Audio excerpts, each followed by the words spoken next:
What really happened in Sodom and Gomorrah that remains a mystery to this day?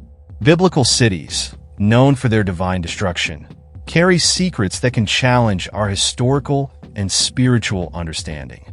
Between reports of extreme sins and divine fury, questions arise that continue to intrigue. What truths are still hidden beneath the ruins of these condemned cities? Could other factors have contributed to his tragic end? By exploring these mysteries, we are led to reflect on the lessons that have not yet been fully revealed and the meanings hidden in the ashes of the past.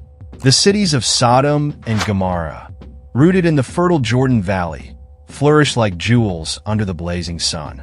The prosperity of these cities was very visible in the lush green fields that surrounded them, and in the majestic structures that dominated their urban landscapes. However, beneath the superficial shine of these riches, a darker and more corrosive reality lurked. Lot, a man whose faith still shone like a solitary flame amid the moral decay of his city, tried to instill values of justice and kindness in his family. Although surrounded by a society that increasingly indulged in ephemeral pleasures and corruption, Lot maintained hope that the light of truth could, somehow, penetrate the darkness that enveloped the city.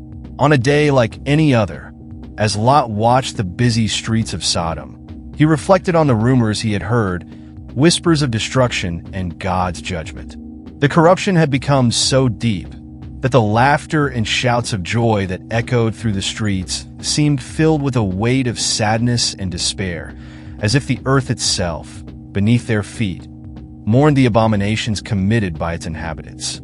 The sun was beginning to set, casting an orange glow over the facades of the houses, when Lot looked up and saw two strangers approaching the city.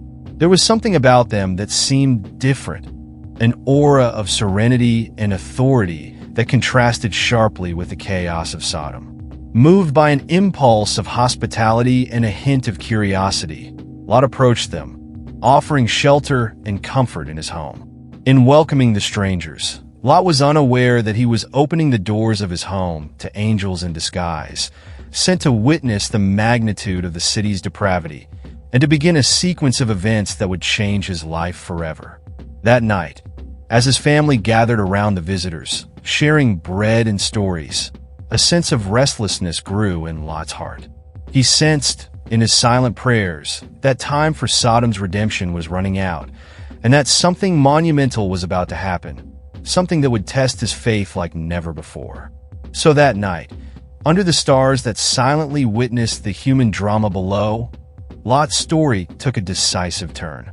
The simple decision to open her door to strangers became the first step in a journey of escape and survival, in which faith would be her only compass in a world that seemed to be falling apart around her. In the peaceful dawn that followed a night of restlessness, Abraham found himself standing on a mountain, looking at the horizon where Sodom and Gomorrah stood proudly.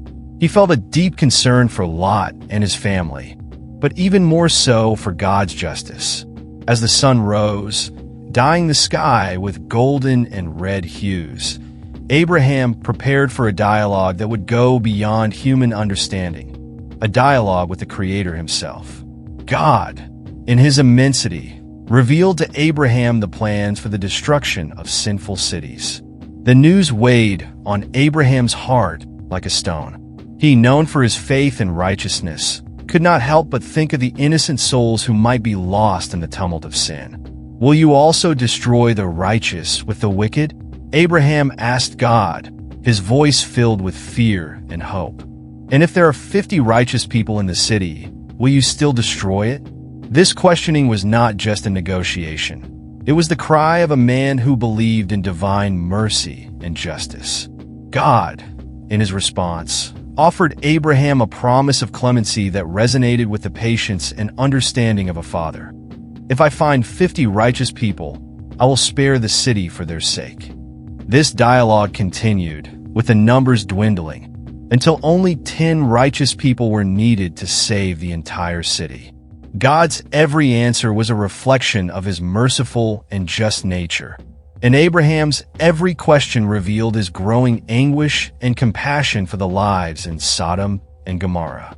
The sun was high now, bathing Abraham in light and warmth, but within him, a storm of emotions simmered, the hope of salvation against the fear of loss. At the end of the conversation, Abraham remained alone, looking at the distant cities. God's promise to pursue justice, even in the midst of depravity, offered bitter comfort.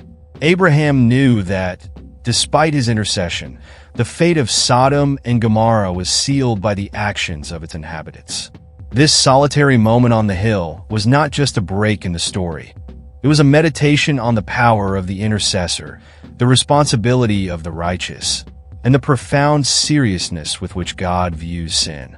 With a heavy heart, but sustained by faith in divine justice, Abraham returned to his camp, hoping against hope that the cities would find a way back before it was too late.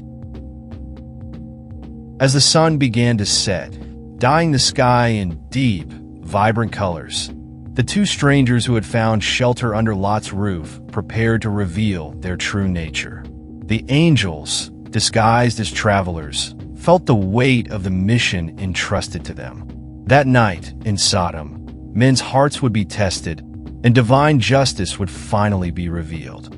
Lot's hospitality contrasted sharply with the climate of depravity that prevailed in the streets of Sodom. He, a righteous one among the wicked, strove to protect his guests from the knowledge of their neighbors' wicked intentions. That night, as darkness fell over the city, a commotion began to form outside Lot's house. Men of Sodom, driven by depraved desires, surrounded the residents, crying out in harsh, demanding voices that the foreigners be handed over. To them, Lot, despite the fear that trembled in his heart, stood on his doorstep, facing the mob with a courage that could only come from deep faith. "My brothers, please don't do such evil," he begged, offering up his own daughters in a desperate gesture to protect his guests, an act that reflected the extremes to which he was willing to go to maintain his honor as host. However, the mob was not appeased, and tension increased as the night progressed. It was then that the angels intervened, pulling Lot inside to safety. They blindly touched the men blocking the entrance, casting confusion and despair among them.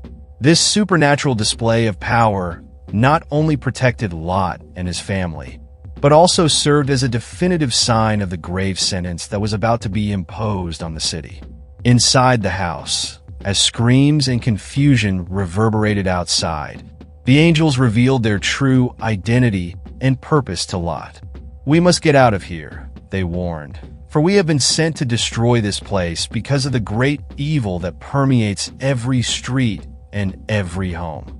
Lot's heart sank at the news, but the resolve in his eyes did not waver. He knew that divine justice was inevitable, and his mind turned to the safety of his family. The angels instructed Lot to gather his loved ones and prepare to leave Sodom immediately.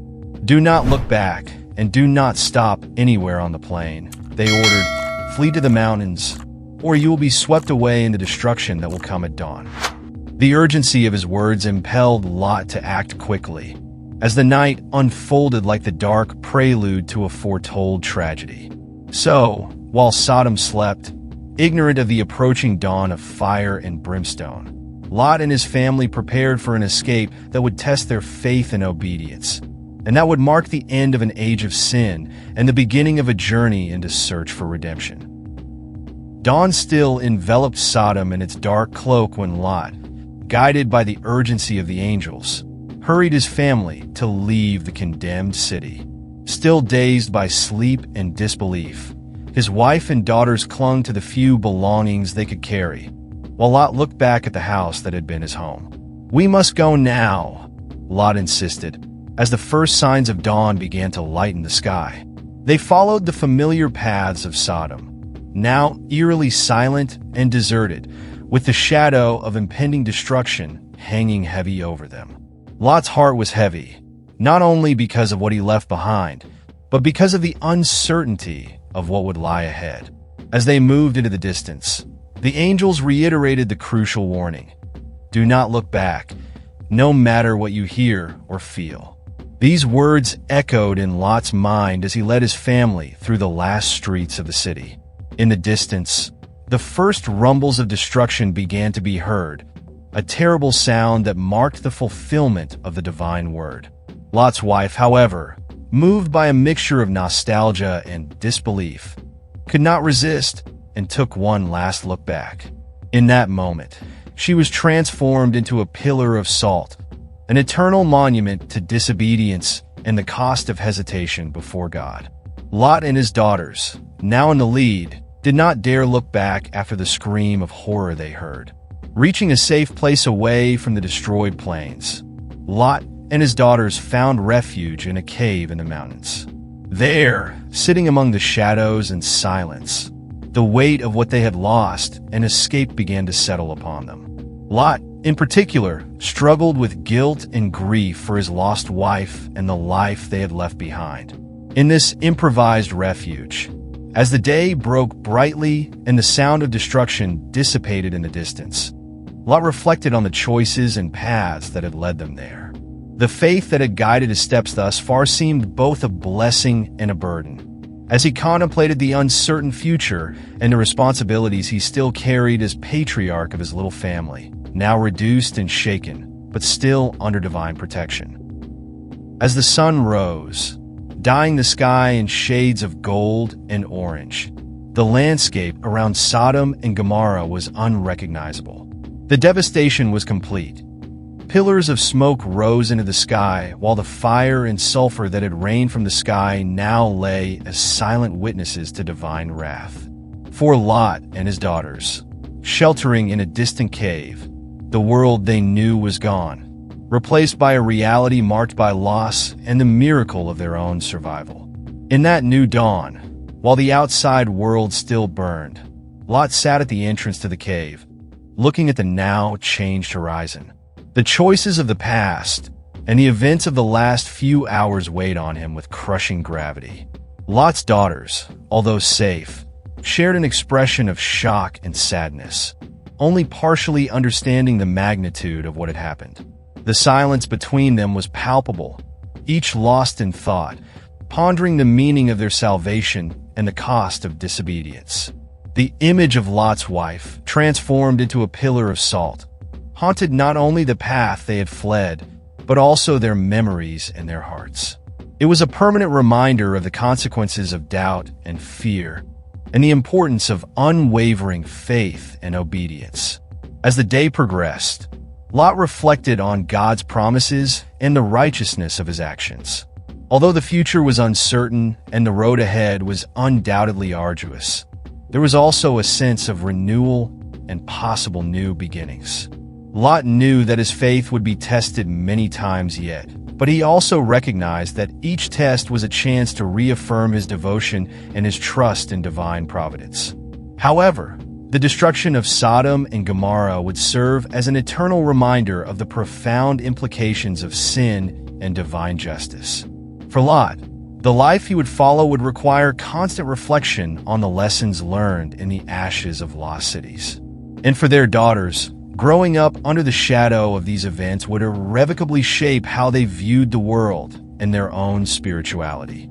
Together, in the solitude of the cave, as the days passed, they would begin to weave the threads of a new existence, anchored by the faith that had saved them and guided by the hope that, even in the darkest circumstances, the light could eventually find a way. It was a time to heal, rebuild, and look to the future, not just as survivors of a catastrophe, but as bearers of a powerful and transformative story, marked by both loss and redemption. In the days following the destruction of Sodom and Gomorrah, Lot and his daughters remained in the cave in the mountains, seeking refuge both physically and emotionally from the devastation they had witnessed. Life, as they knew it, had been irreversibly altered, and each of them dealt with the trauma and memories differently. Lot, in particular, struggled with a whirlwind of emotions. He was grateful to have been spared, but he also carried the weight of the loss of his wife and remorse for not being able to convince more people to leave Sodom. The nights were long and full of reflections, as he pondered his faith in the power of choice that each human being has. Meanwhile, her daughters faced their own internal battles. They feared isolation and the uncertainty of the future. Whispered conversations between them revealed a growing concern about the continuity of their lineage and the preservation of their culture and history. Driven by the fear that they were the last remnants of humanity, they began to devise a plan that reflected both their desperation and their determination to survive and prosper. On a particularly cold, starry night, Lot's daughters persuaded him to drink wine, arguing that they needed to find some joy in oblivion, if only for a brief moment. Lot, consumed by loneliness and the weight of his responsibilities, gave in to their insistence without realizing the true intentions behind their gestures. As the wine flowed and the night progressed, the barriers of reserve and decorum fell away. Lot, drunk and unaware of his daughter's actions, became part of a plan they believed was necessary for their family's survival.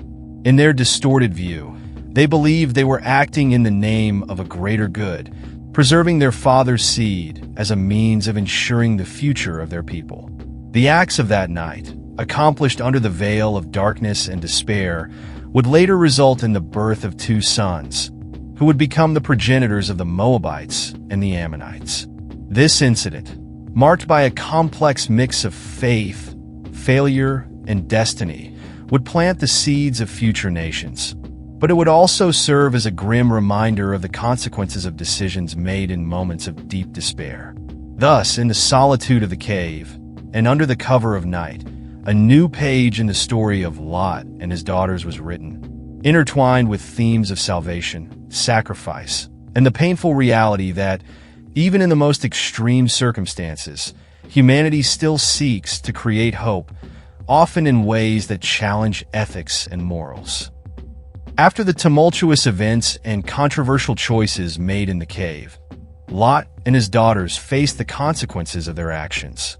The discovery of their daughter's pregnancy brought a complex mix of emotions: relief at the continuation of the lineage, but also a deep concern about the moral and ethical context of their choices. Lot, in particular, struggled to reconcile his beliefs with the actions that took place. He wondered about divine will and the role that his own failure and leadership might have played in these events. The nights were long and filled with prayers and reflections, as he sought understanding and forgiveness not only for himself, but also for his daughters, who acted more out of desperation than malice. Lot's daughters, in turn, faced their own inner battles. They pondered the legacy they were building and the world their children would inherit. The pregnancy and subsequent birth of children were moments of intense emotion, marked both by the joy of the birth and by the weight of the circumstances that surrounded them.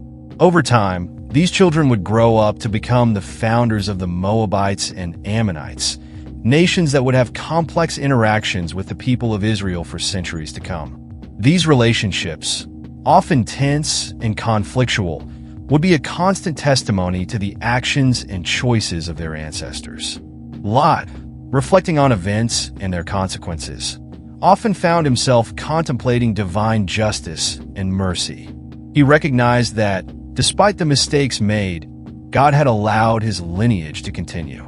This offered him some comfort, a confirmation that, even in mistakes, there is room for grace and redemption. This phase of their lives was a time of rebuilding and redemption, trying to establish a new normal in a world that had been turned upside down. Lot and his daughters spent their days making a home in the mountains, teaching their children about faith, hope, and the importance of learning from past mistakes. Thus, while the story of Sodom and Gomorrah echoed as a grim reminder in the pages of history, the lives of Lot and his daughters served as a testament to the human capacity to persevere, adapt, and seek redemption, even in the most challenging circumstances. The story of the destruction of Sodom and Gomorrah reverberated through the centuries, becoming an emblematic narrative warning about the dangers of immorality and rebellion against God's commandments. For future generations, especially those who inherited Lot's legacy through the Moabites and Ammonites, The tales about these cities serve as both a grim reminder and a crucial lesson. Historians and theologians, over time, have analyzed events seeking to understand not only God's punitive character, but also his mercy and patience. The ruins, real or metaphorical, of Sodom and Gomorrah spoke to the importance of divine justice and the inevitability of the consequences of sin. In religious communities, pastors and rabbis often invoke the story as an exhortation to virtue and the fear of God. Children grew up hearing about the woman who became a pillar of salt, a potent symbol of disobedience and its fatal consequences. This story was often used to teach about the importance of following divine guidance without hesitation. At the same time, biblical scholars explored the psychological and spiritual dimensions of the story. They debated the nature of justice that allowed the salvation of Lot and his daughters, reflecting on how, even in times of great calamity, there are opportunities for redemption and renewal. These discussions help communities understand and contextualize their own failings and the mercy they could hope to receive. Thus, Sodom and Gomorrah found parallels in other cultural and religious stories around the world, where cities or civilizations were destroyed for deviating from the paths considered correct by the gods or by dominant morality. Such stories serve to strengthen community ties around shared values and to warn against the danger of excess and corruption. In art and literature, the destruction of cities inspired countless works that explored themes of ruin and redemption, each adding nuances and interpretations that reflected the concerns and contexts of their respective eras. Paintings, poems, and plays portrayed Lot and his family with a complexity that invited reflection, providing audiences with a chance to see the biblical characters as human figures, each struggling with their decisions and destiny. Thus, as the ashes of Sodom and Gomorrah settled, the story continued to ignite the human imagination and conscience, a perennial reminder of the complex interactions between choice, consequence, and the constant search for divine grace. In every age and society, history was shaped and adapted to teach, warn, and inspire, remaining alive not just as a historical or theological record, but as a vital story about human nature and the eternal search for meaning and salvation. Following the devastation of Sodom and Gomorrah, Abraham, physically distant from the events but deeply connected by ties of family and faith, found himself at a crossroads of emotions and reflections. The patriarch, known for his close communion with God, faced a new challenge: understanding and accepting divine decisions while seeking to ensure that the values of justice and mercy continued to guide his life and that of his descendants. One peaceful morning, as he walked through the fields surrounding his camp, Abraham reflected on the news of the destruction of the cities. Although he interceded for Sodom in hopes of finding the righteous, the end result weighed heavily on his heart. He wondered about the nature of justice and whether more could have been done to save lost souls. The dialogue with God that day had been a moment of deep introspection. Abraham questioned himself not only about divine actions, but also about his own role as a leader and intercessor. Were my pleas enough? He pondered, looking up at the sky for answers that seemed as distant as the clouds that slowly moved above him.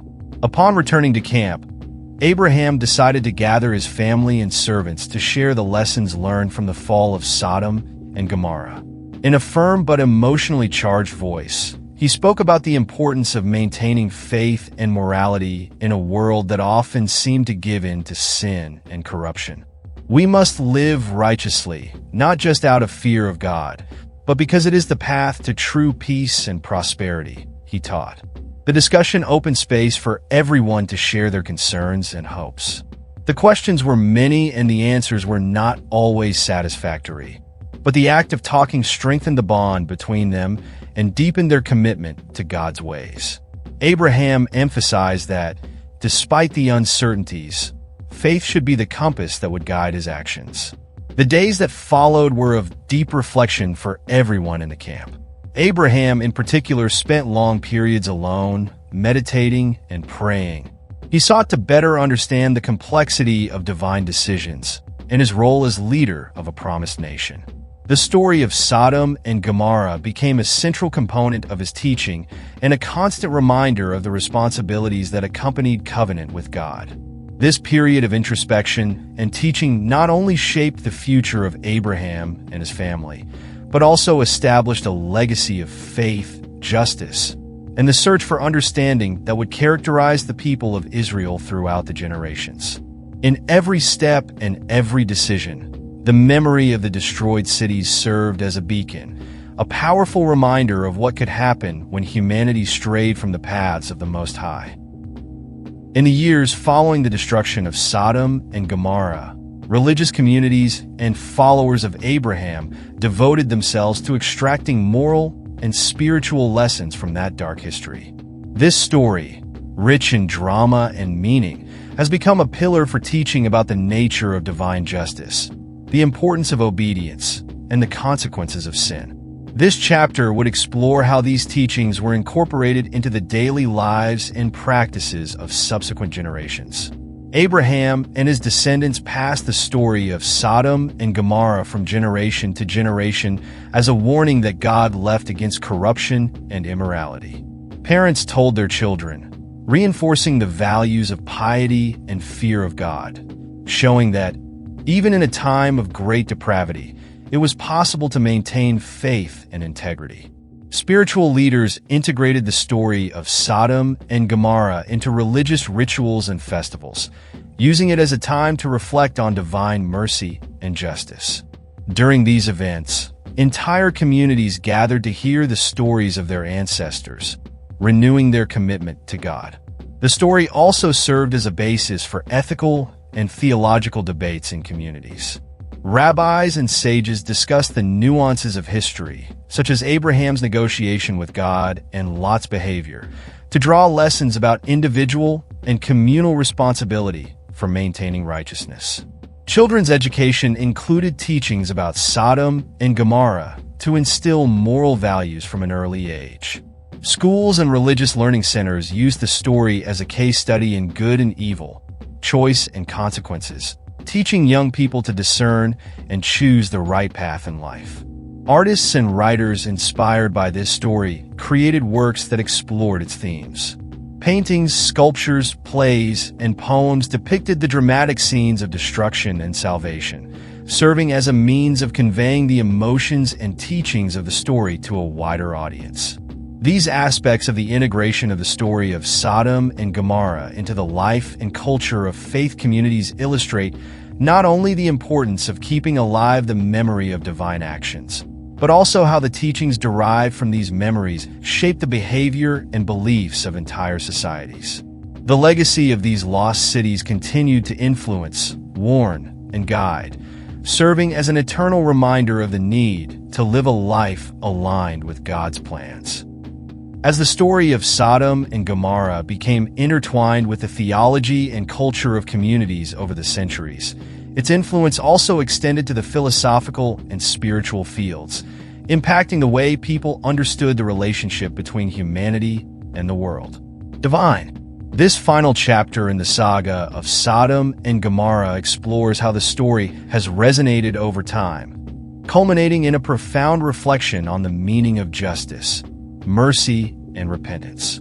Contemporary theologians frequently revisit the story of Sodom and Gomorrah to discuss concepts of divine justice versus human justice. In a world filled with complex ethical and moral challenges, history provides fertile ground for exploring the interplay between sin, consequence, and the potential for redemption. The story of Sodom and Gomorrah has become a powerful symbol in many social movements, often invoked in discussions about civil rights and social justice. Leaders and activists use the story as a metaphor for the need for vigilance against corruption and moral degeneration in modern societies. Through the centuries, the story has inspired countless works of art, from classic paintings to modern film adaptations. Each representation offers a new interpretation of the ancient story, reflecting the concerns and values of the time in which it was created. and contributing to an ongoing dialogue about the moral and spiritual meaning of the story. Educators in religious and secular contexts use history as a tool to teach about the consequences of human actions and the importance of moral integrity. On a personal level, individuals reflect on history to evaluate their own lives and choices, considering how the themes of justice and repentance apply to their individual circumstances. The story of Sodom and Gomorrah transcends cultural and religious boundaries, entering interfaith dialogues as a common point of reference for discussions about ethics and morality. This demonstrates the ability of history to serve as a bridge to understanding and cooperation between different traditions and communities around the world. In conclusion, the story of Sodom and Gomorrah remains one of the most powerful and multifaceted narratives in sacred scripture. It serves as a timeless reminder of the dangers of depravity and the importance of moral vigilance, while also offering hope in the possibility of redemption. Through the centuries, it continues to inspire, warn, and guide, reflecting the complexity of human nature and the eternal search for the divine. As we close our journey through the story of Sodom and Gomorrah, we are reminded of the powerful lessons about justice, choice, and redemption that this ancient narrative offers us. Reflections on how each decision can impact our lives and those of others are essential to cultivate a more just and compassionate society. We hope this in-depth look at the cities of Sodom and Gomorrah and the legacy of their stories has provided valuable and inspiring insights into your life. Don't forget to subscribe and also leave a like if you enjoyed this video. Share with friends and family who could benefit from these reflections. Every like, subscription, and share helps us bring more content that makes a difference, contributing to a deeper and more empathetic understanding of our history and our spirituality. Thank you for being with us on this journey. Until next time,